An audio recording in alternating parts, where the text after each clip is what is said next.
So I'll touch on claims work list, and then we'll go ahead and wrap it up with reports.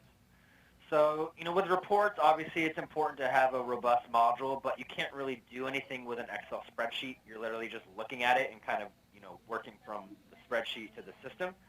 So with claims work list, it's an interactive way to work the claims in the system. So how it works is you go ahead and set up the rules, and then the system will go ahead and run the rules engine and then have the claims populate in this module. So looking at some of the rules that I have set up, and you're not limited to this, I have a very broad rule for all claims pending payment. I have one for specific denials, rejected claims, timely filing. If you use an expected fee schedule, you can go ahead and run it on underpayments. And then from here, you have the actual data. Okay. Can we add things to that Absolutely. list? Okay. Yeah, absolutely. So just to kind of show you how it works, let me go into a super user account. So if I come into my admin section, here we have claims work list rules. So I can go ahead and hit create new rule. So let's just say I want to do a rule for everything post-payment that's maybe been denied, and I want to do it for specific reason codes. You can go ahead and say, I'm going to bring those over like that, and then do it for specific payers, kind of like that. So yeah, it's fully customizable. You can do it via pending payment. Maybe I want to do it for all claims that have been billed for specific insurance companies. You go ahead and add your criteria, so on and so forth. Okay. Does that address that question, at least for now? Yep. Perfect. And then as far as the actual working of the data itself, like I mentioned, it's interactive. So first and foremost, we have the two different colors. You'll notice that the ones are in red. The reason that they're in red is they're past their assigned follow-up date. So not only is nothing slipping through the cracks, but everything's being worked in a timely manner. Something that can really cripple a practice is, timely filing. So, we want to make sure that everything's being submitted appropriately, and if there are any issues with the claim, that we have a sufficient module to go ahead and make sure that those claims get reprocessed in a timely manner. So these ones are in red as they're past their assigned follow-up date. The ones in white are still good to go. Okay. So we've talked about the color. Now let's talk about the interactive section. If I go ahead and I select it, from here, we're in our actual work list. So I can look at the activity of the claim just to kind of note its progress. You can assign it a risk level and filter the work list that way. And then we have our different work statuses. So for this one, it's still an open status. Let's say we're on the phone with the insurance company the first time, first payer reach out, and I want to go ahead and set up a follow-up for 7 days from now. Oh, So you're on with nice. the phone with the insurance company. You wanted to go ahead and document your conversation. From here, you can go ahead and document your conversation directly from the screen, timestamp it, let you know which user put that in. Maybe they give you the information needed to rebuild a claim. Go ahead and edit directly from this screen, make any necessary changes, and then send it out. Okay. Questions on the claims work list? Nope. Okay, perfect. So we'll go ahead and wrap things up with reports. So if I hover over reports, you'll see we have two options in the drop-down. We have our reports inbox and then our reports dashboard.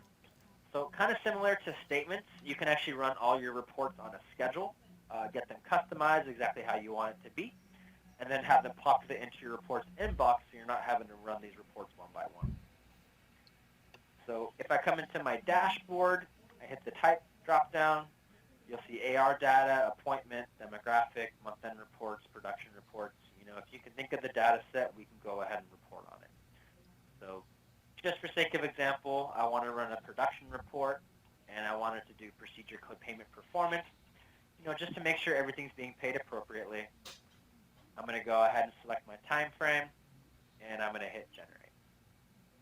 Now, you can filter out the report beforehand to isolate specific data sets, or taking it a step further, like I mentioned, we can go ahead and customize these reports on screen. So here we have our data. I'm not using an expected fee schedule in my account, so these are blank, so I'm going to go ahead and remove these. I come over here to the gear icon. I'm going to go ahead and uncheck the ones that I don't want. It's going to rerun quickly. Perfect. Now, let's say we want to take it a step further and we wanted to go ahead and do something to the charge column.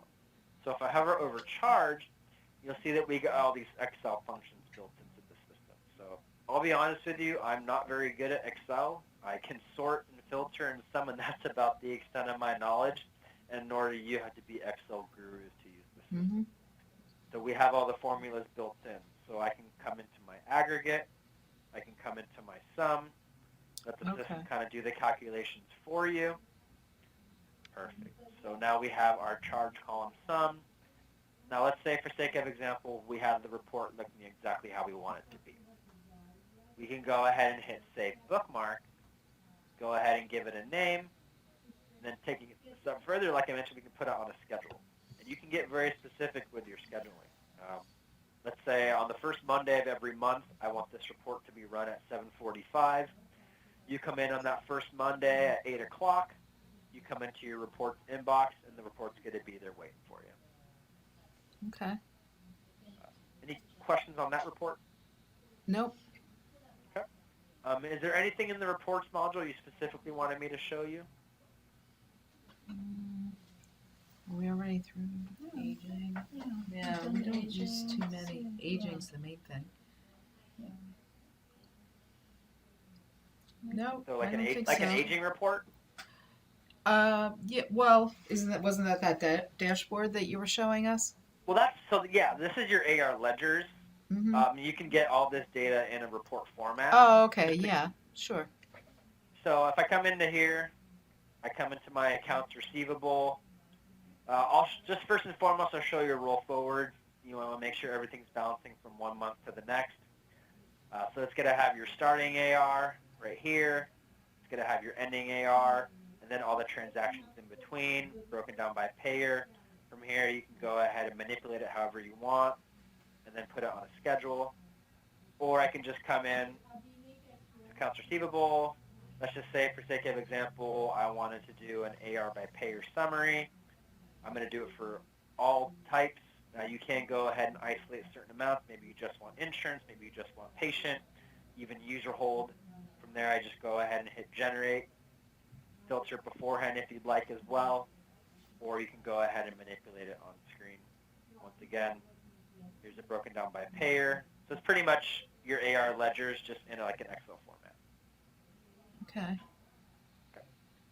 And I'm going to show you one more report, and then I think we're good to go. Monthly appointment report, I really like this one. This is where you can kind of get a good pulse on the practice, let you know how many patients have been seen, what type of patients, how many new patients, how many established patients, so on and so forth. So I'm running an appointment analysis grid for the past 60 days.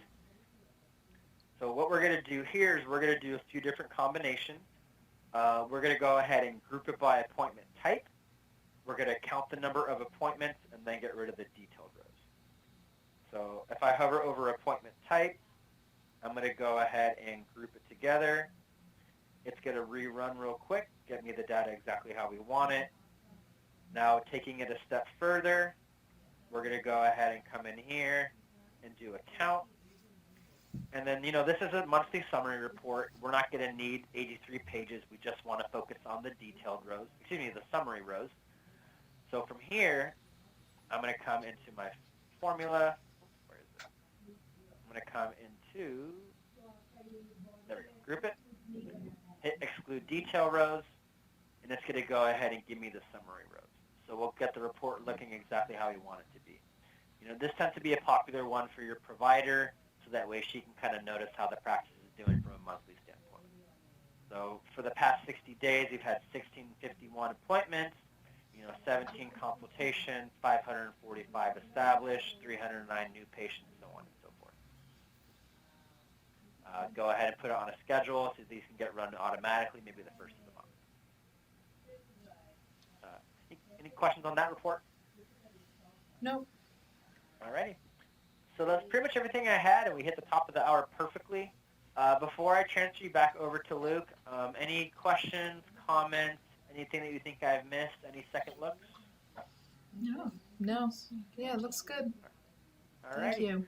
Well, thank you guys so much for your time. I really do appreciate it. I'm going to put you on a brief hold and send you back over to Luke, okay? Thanks. Okay.